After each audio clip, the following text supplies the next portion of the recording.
الحمد لله نحمده ونستعينه ونستغفره ونؤمن به ونتوكل عليه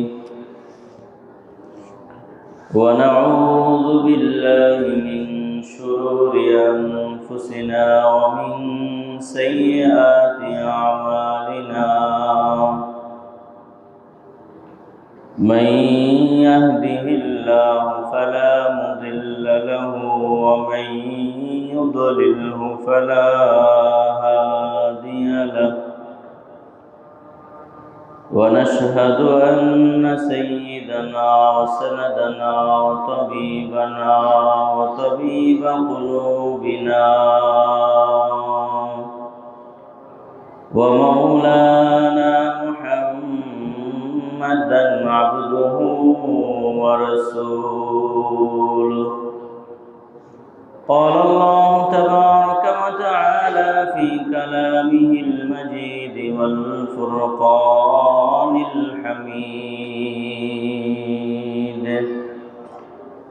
أعوذ بالله من الشيطان الرجيم. بسم الله الرحمن الرحيم. وسيق الذين اتقوا ربهم إلى الجنة زمرا حتى إذا جاءوها وفتحت أبوابها وقال لهم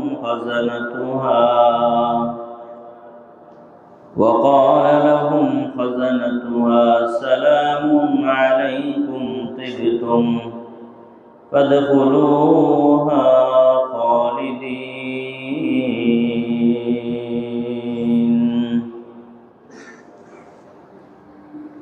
وقد قال النبي الصادق المصدوق الأمين محمد صلى الله عليه وسلم: إن في الجنة لسوقا يجتمع أهل الجنة كل جمعة فتهب ريح الشمال فيحثو في وجوههم وثيابهم فيزدادون حسنا وجمالا. رواه الإمام مسلم رحمه الله تعالى في صحيحه، أو كما قال رسول الله صلى الله عليه وسلم: لا إله और इल्लल्लाह में नुक्ता नहीं, ला इलाहा और इल्लल्लाह में नुक्ता नहीं। देखिए क्या रमज़ है कुदरत की इस पैगाम में। अब इज़ाफ़ा गैर मुमकिन है मोहम्मद की कसम, अब इज़ाफ़ा गैर मुमकिन है मोहम्मद की कसम। एक नुक्ता की भी गुंजाइश नहीं इस्लाम में, एक नुक्ता की भी गुंजाइश नहीं इस्लाम में। از ملائک بہرداری وز بہائم نیز ہم بگذر از حظ بائم وز ملائک بگذری۔ تو جنت را بنے کہہ دے ومن بدرا بدوزخ پر لبس باشد مراجع تمنائے مثال تو लिबस बाशद मुराजा तमन्नाए मिसाले तू। मोहब्बतेर साथे सबाई एकटु जिकिर करें ला इलाहा इल्लाल्लाह, ला इलाहा इल्लाल्लाह, ला इलाहा ইল্লাল্লাহ ইলাহা ইল্লাল্লাহ লা ইলাহা इल्लल्लाह ओ बुलबुल नहीं जिस गुल में बू नहीं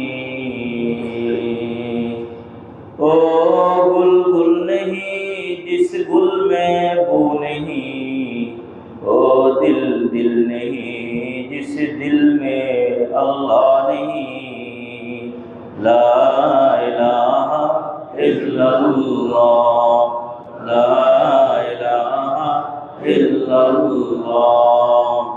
मोहब्बत से जुड़े ला इलाहा इल्लल्लाह ला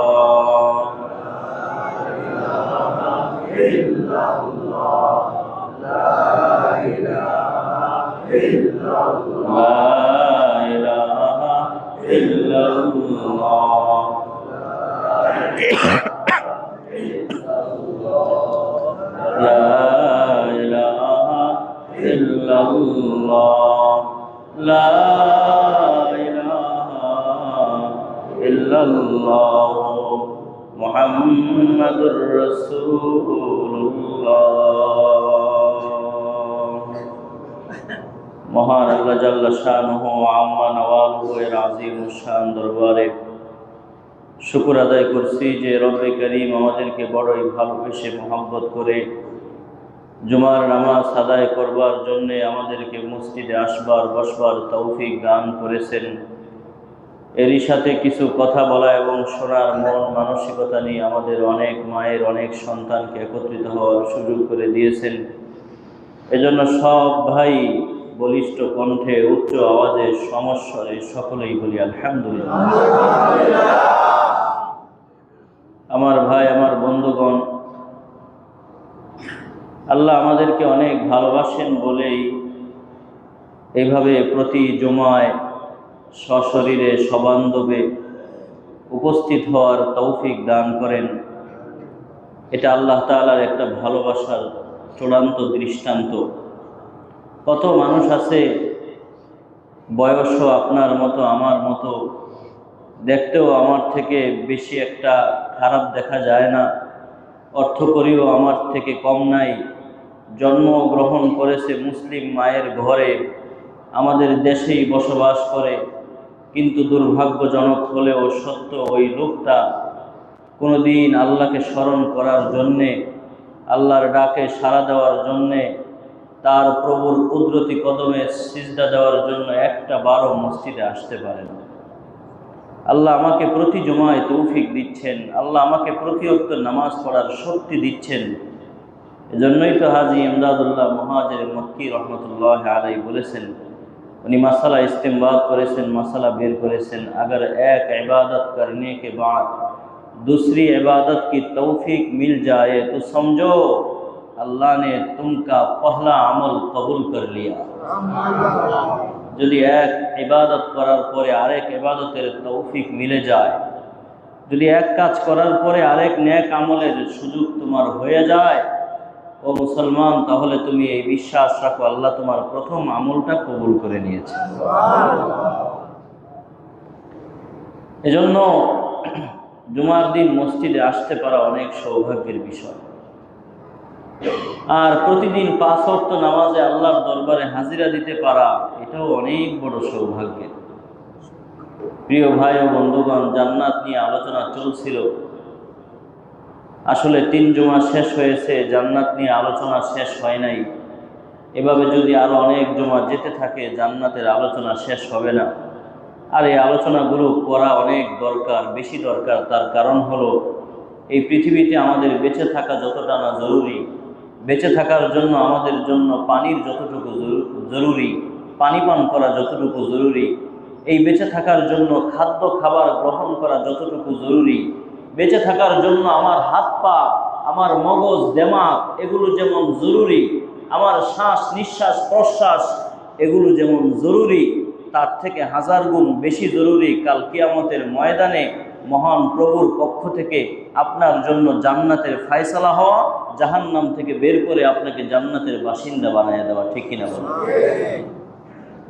এই সবগুলোর থেকে যেহেতু এটা বেশি জরুরি, আর আমরা যেহেতু মানুষ, কিছুর আশায়, কিছুর ভরসায়, কিছুর প্রত্যাশায় আমরা কাজ করি। আমি কোনো দোকানে কাজ করব, আমার জন্য যদি নির্দিষ্ট অ্যামাউন্ট থাকে, বেতন থাকে, আমি কাজ করতে আগ্রহী হব।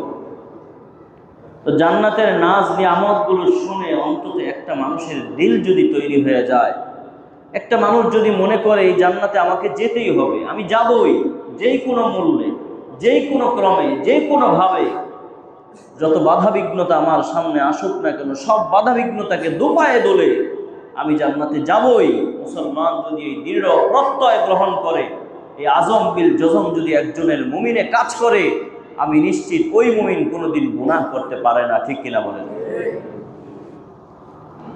আমার ভাই, আমার বন্ধুগণ, জান্নাত আমাদের বাড়ি, জান্নাতে আমরা ছিলাম, জান্নাত থেকেই এসেছি।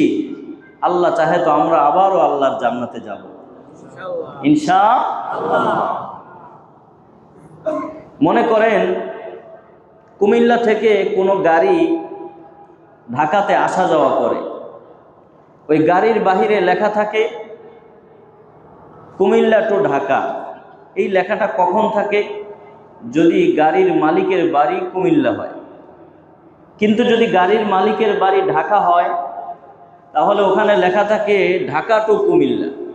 ঢাকা টু, অর্থাৎ গাড়ির মালিক সে যে জায়গার হয়, ড্রাইভার যেই জায়গার স্থানীয় হয়, ওই জায়গার নামটা আগে লেখা থাকে, তারপরে যেখানে যাবে ওই জায়গার নাম লেখা থাকে। ঠিক তেমনইভাবে আপনার আমার প্রত্যেকটি মুমিন মুসলমানের ভাগ্যে এটা লেখা আছে, জান্নাত টু দুনিয়া, দুনিয়া টু জান্নাত। সুবহানাল্লাহ। জান্নাত টু দুনিয়া, দুনিয়া টু জান্নাত। দলিল কোরআনে কারীমের সূরা মুমিনুন খুলে দেখুন, কত চমৎকার ভঙ্গিতে আল্লাহ রাব্বুল আলামিন বলেছেন, উলাইকা হুমুল ওয়ারিসুন আল্লাযীনা ইয়ারিসুনাল ফিরদাউসা হুম ফিহা খালিদুন। এরাই জান্নাতুল ফিরদাউসের ওয়ারিস। কিছু গুণাগুণ মাওলায়ে কারীম তুলে ধরে, ওই গুণাগুণগুলোর অধিকারী যদি কোনো মুমিন মুসলমান হয়, তাহলে ওই মুমিন মুসলমানগুলো জান্নাতুল ফিরদাউসের ওয়ারিস। আর এই জান্নাতুল ফিরদাউসের মধ্যে একজন মুমিন মুসলমান কতদিন থাকবে, কতদিন থাকবে? এই প্রশ্নের জবাব শুনে নেন আমার ভাইয়েরা, আমার বন্ধুরা। যদি আপনি একজন এই পৃথিবীর বাড়িওয়ালা মানুষকে জিজ্ঞেস করেন আপনি আপনার বাড়িতে কতদিন থাকবেন, বাড়িওয়ালা বলবে যতদিন আল্লাহ বাঁচিয়ে রাখেন, যতদিন আল্লাহ থাকতে দেন ততদিন পর্যন্ত এই দুনিয়াতে থাকতে পারবো, আমি আমার বাড়িতে বসবাস করতে পারবো। আর পরকাল জীবনে আমি একজন মুমিন হয়ে যদি আল্লাহর দরবারে হাজিরা দিতে পারি, তাহলে আমি আমার জান্নাতে কতদিন থাকবো? এই প্রশ্নের উত্তর হলো আল্লাহ রাব্বুল আলামিন যতদিন পর্যন্ত থাকবেন ততদিন পর্যন্ত আমি আমার জান্নাতে থাকতে পারবো। এবার প্রশ্ন হলো আল্লাহ কতদিন থাকবে? এই প্রশ্নের জবাব হলো আল্লাহ কতদিন থাকবে এর কোনো সীমা নাই, পরিসীমা নাই। পৃথিবীর কোনো সংখ্যা এটাকে গণনা করে শেষ করতে পারবে না। আমার আপনার মালিক, আমার আপনার সৃষ্টিকর্তা, পালনকর্তা, লালনকর্তা, আপনার আমার রিজিকদাতা মাওলায়ে কারীম যতদিন পর্যন্ত অনাদি অনন্তকাল পর্যন্ত থাকবে ততদিন পর্যন্ত আমি আমার জান্নাতে থাকবো। কেউ আমাকে আমার জান্নাত থেকে বের করতে পারবে না, কেউ বের করতে পারবে না। কোরআন বলে হুম ফিহা খালিদুন।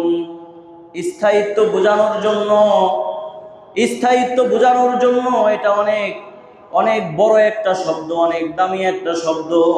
রব এক কথায় বলে দিয়েছেন হুম ফিহা খালিদুন। এজন্য আমার ভাইয়ের, আমার বন্ধুরা, এই জান্নাত আপনার জন্য আমার জন্য অপেক্ষা করছে। কত বড় হবে এই জান্নাত বিবরণ আগে দিয়েছি, আজকে একটু ভিন্ন ভিন্ন ভাষায় দেই, আজকে একটু ব্যতিক্রম শব্দে দেই। জান্নাতের একটা দৈর্ঘ্য হবে আর একটা প্রস্থ হবে। আমরা দুনিয়ার মানুষ জানি সাধারণত দৈর্ঘ্যের তুলনায় প্রস্থ কম হয়, দৈর্ঘ্য এটা বেশি লম্বা হয়, তুলনামূলক প্রস্থ যে অংশটা হয় এটা ছোট হয়। জান্নাতের প্রস্থ কত বড় হবে আমার ভাইয়ের, আমার বন্ধুরা, হাদিসের মধ্যে রাসূল করিম সাল্লাল্লাহু আলাইহি ওয়াসাল্লাম বলে আপনার আমার জান্নাতের প্রস্থ হবে কামা বাইনাস সামাই ওয়াল আরদ, আসমান জমিনের মাঝখানের জায়গাটা যতটুকু, যত বড় দূরত্বে অবস্থিত আপনার আমার জান্নাতের প্রস্থ হবে ততটুকু দূরত্বে। এবার দৈর্ঘ্য কত বড় হবে? জান্নাতের দৈর্ঘ্য কত বড় হবে?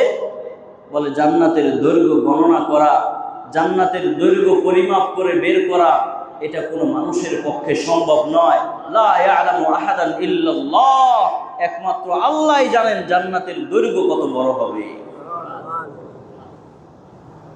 কোরআন কারীমের সূরা নাহলের মধ্যে আপনার আমার মালিক বলেন ওয়াইযা রাআইতা সাম্মা রাআইতা নাঈমান ওয়া মুলকান কাবীরা, ওয়াইযা রাআইতা সাম্মা রাআইতা নাঈমান ওয়া মুলকান কাবীরা।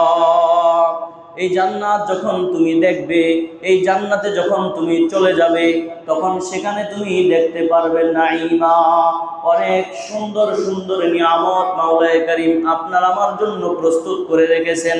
আর তুমি দেখতে পারবে বিশাল রাজত্ব। এবার আপনি আমি যদি বিশাল শব্দ ব্যবহার করি, বড় শব্দ ব্যবহার করি, এই বড় শব্দের নিয়ম হলো যেই মানুষের মুখ থেকে বড় শব্দ বের হবে ওই মানুষটা যত বড় হবে, ওই মানুষটা যত সম্মানী হবে, ওই মানুষটা যত মর্যাদার অধিকারী হবে, তার মুখ থেকে বের হওয়া বড় শব্দটাও তেমন ব্যবধান হয়। এজন্য একজন সাধারণ মানুষ যদি বলে একটা বড় মাছ কিনে আনো, এটার অর্থ হয় 1-2 কেজির একটা মাছ আনলেই যথেষ্ট। যদি ওয়ার্ডের কোনো নেতা বলে একটা বড় মাছ কিনে আনো, এটার পরিমাপ আগেরটার থেকে একটু বড় হয়। যদি চেয়ারম্যান বলে একটা বড় মাছ কিনে আনো, তাহলে ওই মাছ অন্তত 10 কেজি ওজনের হতে হয়। যদি চেয়ারম্যানের ঊর্ধ্বে উঠে কোনো এমপি মন্ত্রী বলে একটা বড় মাছ কিনে আনো, এটার অর্থ হয় আরো বড় মাছ, আরো দামি মাছ। আর যদি একজন রাষ্ট্রপতি, গভর্নমেন্ট, সরকার যদি বলে বড় মাছ কিনে আনো, এটার অর্থ যাকে কিনতে দেয় একমাত্র সেই অনুধাবন করতে পারে। এজন্য যদি দুনিয়ার রাষ্ট্রপতি, সরকার আর দুনিয়ার গভর্নমেন্টের মুখ থেকে বের হওয়া বড় মাছের অর্থ যদি এই হয়, বড় শব্দের অর্থ যদি এই হয়, আপনার আমাকে, আপনাকে, আমাকে, এই দুনিয়ার সব মানুষকে যিনি সৃষ্টি করলেন, স্বয়ং জান্নাত জাহান্নাম যে মালিক সৃষ্টি করলেন, ওই মালিকের মুখ থেকে যদি বড় বের হয়, এই বড়র অর্থ কি হবে?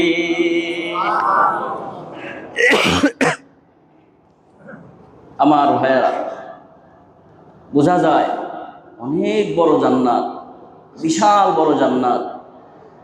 কোরআন কারীমের মধ্যে 4-5 ধরনের শব্দ আল্লাহ রাব্বুল আলামিন ব্যবহার করেছেন।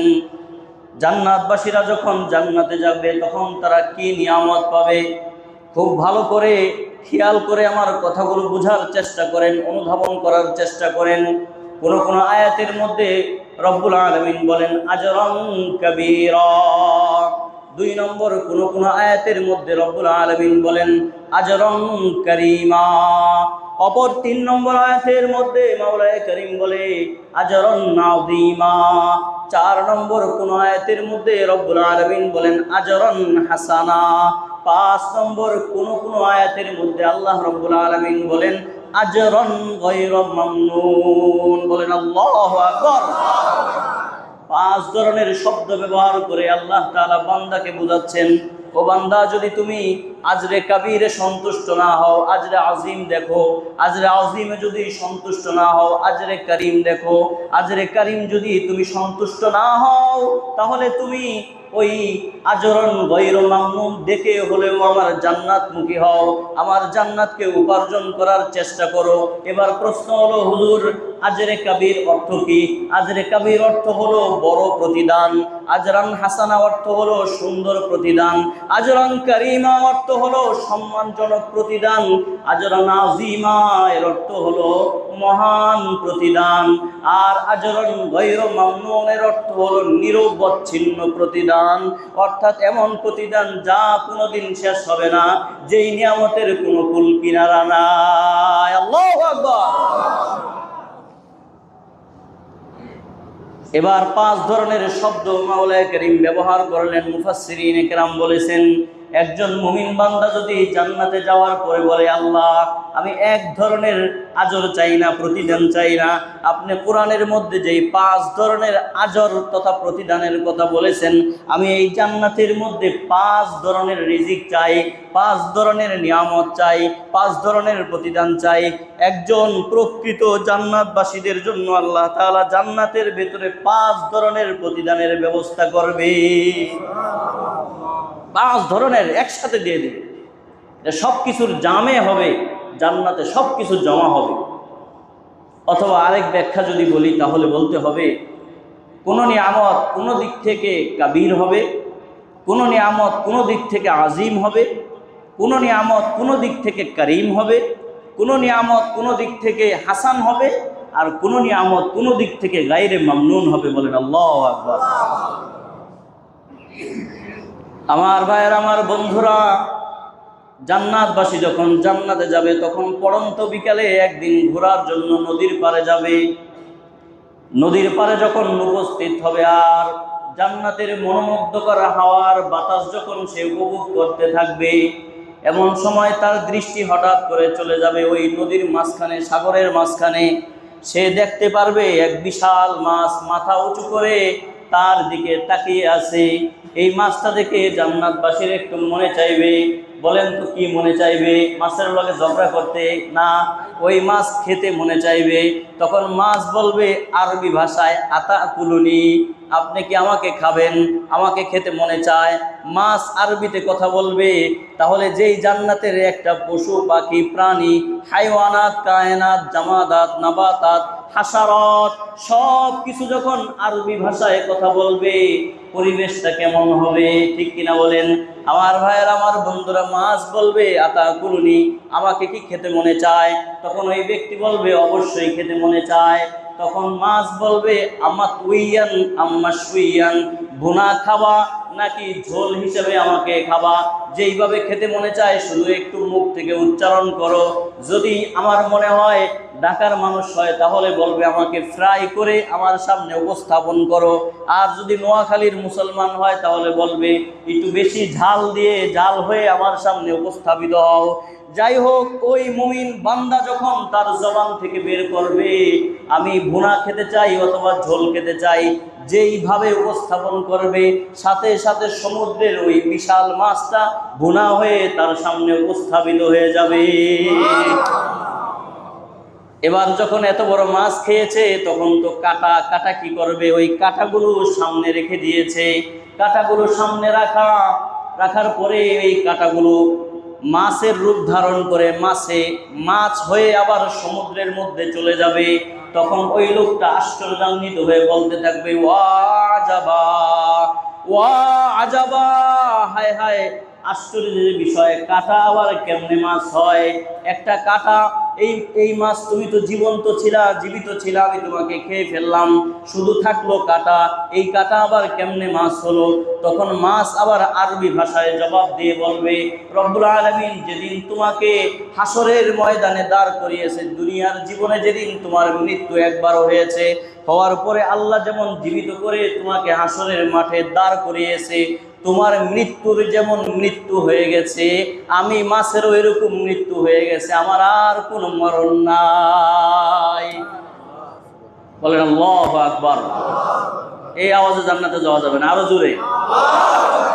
এইবার মোটামুটি চলে। আমার ভাইয়ের, আমার বন্ধুরা, এবার মাছ খাওয়া শেষ। মাছ যখন খাওয়া শেষ হয়ে গেল, জান্নাতবাসী হঠাৎ করে উপরের দিকে তাকিয়ে দেখবে একটা পাখি। এই পাখি হেলে ধুলে এক জায়গায় থেকে আরেক জায়গায় যাচ্ছে। পরিবেশটা এত সুন্দর, পাখি যখন হেলাধুলা করে, নড়াচড়া করে, জান্নাতের ভবনগুলো তার সাথে নড়াচড়া করে, জান্নাতের পাতাগুলো দুলতে থাকে, জান্নাতের হুর গেলমানগুলো নাচতে থাকে, জান্নাতের গেলমানগুলো সুন্দর কণ্ঠে গান গাইতে শুরু করবে। এবার পাখি বলবে আমাকে খেতে মনে চায় নাকি? তখন সাথে সাথে এই কথা বলার পরপরই পাখি ভুনা হয়ে আপনার সামনে পরিবেশিত হয়ে যাবে। আবার যখন ওই পাখির হাড্ডিগুলো আপনি ফেলে দিবেন, ফেলে দেওয়ার সাথে সাথে ওই হাড্ডিগুলো আবার পাখি হয়ে আপনার সামনে চলে আসবে। একজন জান্নাতবাসী রব্বুল আলামিনকে বলবে, মাওলায়ে কারীম, জীবনে কোনোদিন আপনার ভয়ে গান শুনি নাই। অনেক সুন্দর গান গায়করা গেয়েছিল, কিন্তু আপনার ভয়ে কোনোদিন গান আমি শুনি নাই। কারণ আল্লাহর নবী, দয়ার নবী, মায়ার নবী, মহানবী, বিশ্ব নবী রাহমাতুল লিল আলামিন বলেছেন, আল গিনা ইউনবিতুন নিফাক ফিল কলব। গান শুনলে কলবের মধ্যে মুনাফিকি তৈরি হয়, এজন্য আমি গান শুনি নাই। গান শুনলে আমার আল্লাহ বেজার হয়, এজন্য আমি গান শুনি নাই। গান শুনলে স্রষ্টা নারাজ হয়, এজন্য আমি গান শুনি নাই। ও রব্বুল আলামিন, আমি আজকে একটু গান শুনতে চাই। আল্লাহ রব্বুল আলামিন বলবে, কোনো অসুবিধা নাই, দুনিয়াতে আমার জন্য কুরবানি করেছো, আমার বিধান মানার জন্য তুমি স্যাক্রিফাইস করেছো, কাজেই আজকে তোমাকে আমি গান শোনাবো। যেমন তেমন কোনো ময়দানে নয়। এটা কেমন ময়দান হবে? রব্বুল আলামিন সাথে সাথে ফেরেশতাদেরকে ডেকে বলবেন, এক বিশাল ময়দান প্রস্তুত করো। ফেরেশতারা জিজ্ঞেস করবে, কত বড় ময়দান হবে? আল্লাহ রব্বুল আলামিন জবাব দিবে, এত বড় ময়দান প্রস্তুত করো, যেই ময়দানের মধ্যে আদম আলাইহিস সালাতু ওয়াস সালাম থেকে শুরু করে কিয়ামত কায়েম হওয়া পর্যন্ত যত মুমিন জান্নাতবাসী হবে, যত মুমিনের জন্য জান্নাতবাসী হওয়ার ফয়সালা হয়েছে, যাতে এক মাঠের মধ্যেই সবার সংকুলান হয়, সবাই যেন এক মাঠের মধ্যে থাকতে পারে, এমন একটা মাঠ প্রস্তুত করো। তখন তারা এমন একটা মাঠ প্রস্তুত করবে, আমার ভাইয়ের, আমি আমার ভাষায় বোঝাচ্ছি, মেশকাতের মধ্যে হাদিস আছে, আমি আমার ভাষায় আপনাদেরকে বোঝানোর জন্য পরিবেশন করছি। তখন আল্লাহ রাব্বুল আলামিন ফেরেশতাদেরকে বলবে, মাঠ প্রস্তুত করেছো নাকি? তখন তারা বলবে, মাঠ প্রস্তুত করেছি। বলে, মাঠের প্যান্ডেল কি হবে? মাঠের কাপড় কি হবে? আল্লাহ রাব্বুল আলামিন জবাব দিবে, আমার নূরের পর্দা দিয়ে এই মাঠটাকে সাজাও, এই মাঠের প্যান্ডেল করো। এরপরে বলা হবে, সভাপতি কি হবে, কে হবে? আল্লাহ বলবেন, আমাকেই সভাপতি বানাও। বিশেষ অতিথি, প্রধান অতিথি কি হবে? বলে, প্রধান অতিথি সাইয়্যিদুল মুরসালিন, ইমামুল মুত্তাকিন, খাতামুন নবীন, আশরাফুল আম্বিয়া, সাইয়্যিদুস সাকালাইন, মা মেনার আদরের দুলাল, আমাদের সকলের হৃদয় রাজ্যের সম্রাট মুহাম্মদ আরবি সাল্লাল্লাহু আলাইহি ওয়াসাল্লামকে এই মাঠের প্রধান অতিথি হিসাবে পোস্টারে নাম লেখো। আর বিশেষ অতিথি কি হবে? কে হবে? হযরতে সাইয়েদনা দাউদ আলাইহিস সালাতু ওয়াস সালামকে এই মাঠের বিশেষ অতিথি বানাও। আমার ভাইয়ের, আমার বন্ধুরা, আশ্চর্য কারবার, যদি একটা মাঠের, একটা মঞ্চের, একটা আয়োজনের সভাপতি স্বয়ং আল্লাহ হয়, প্রধান অতিথি যদি রাহমাতুল লিল আলামিন হয়, বিশেষ অতিথি যদি দাউদ আলাইহিস সালাম হয়, দর্শক যদি জান্নাতবাসী হয়, আর যদি জান্নাতি পরিবেশ হয়, তাহলে কেমন লাগবে? বলেন আল্লাহু আকবার। এবার ওই মাঠের মধ্যে আল্লাহ রাব্বুল আলামিন তেলাওয়াত করবেন, হযরতে নবী মুহাম্মদ আরবি সাল্লাল্লাহু আলাইহি ওয়াসাল্লাম তেলাওয়াত করবে, আর নবী দাউদ আলাইহিস সালাতু ওয়াস সালাম তেলাওয়াত করবে।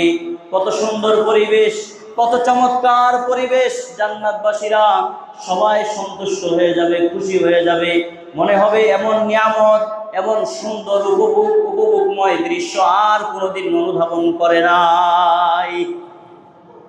আমার ভাইয়ের, আমার বন্ধুরা, হাদিসের মধ্যে আছে, রাহমাতুল লিল আলামিন বলে, সহিহ মুসলিমের হাদিস, দুনিয়াতে আমরা বাজারে যাই, মীর হাজির বা কাঁচা বাজার, আবার এদিক দিয়ে যাত্রাবাড়ি, কাজলা, বড় বড় বাজারে গিয়ে আমরা অভ্যস্ত, শ্যাম বাজার, বড় বড় বাজারে আমরা সময়ে অসময়ে বিভিন্ন কারণে যাই।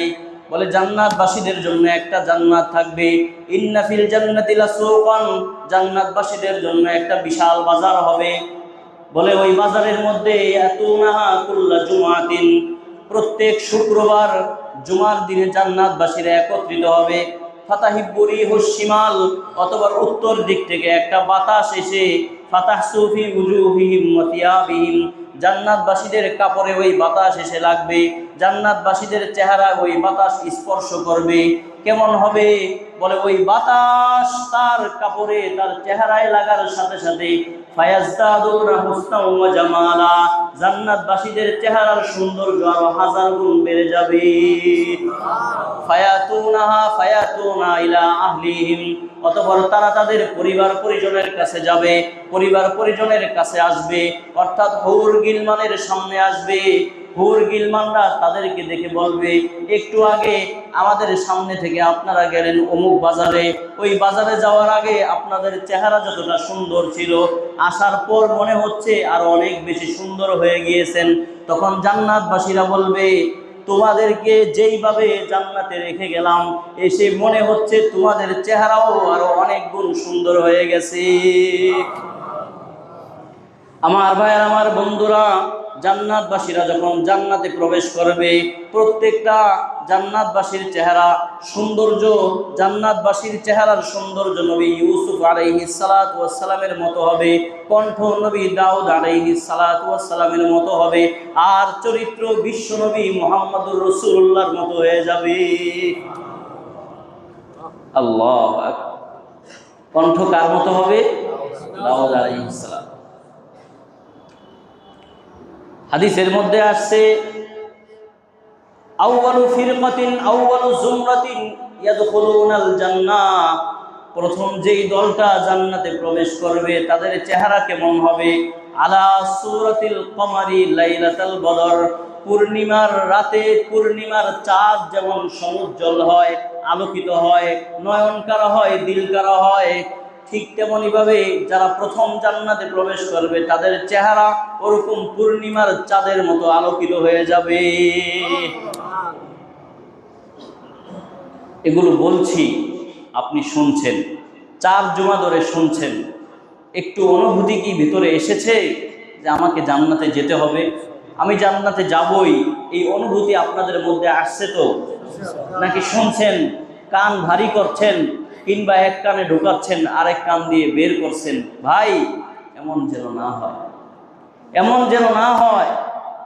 এই জান্নাতে যদি আপনি আমি মুমিন মুসলমান হয়েই না যাই, আল্লাহ তো কোনো কাফের, বেদুইন, মুশরিক, বেঈমান, ইহুদি, নাসারা, কোনো অগ্নি পূজক, মূর্তি পূজারী, তাদের জন্য আল্লাহ তো এই জান্নাত বানায়া রাখেন নাই।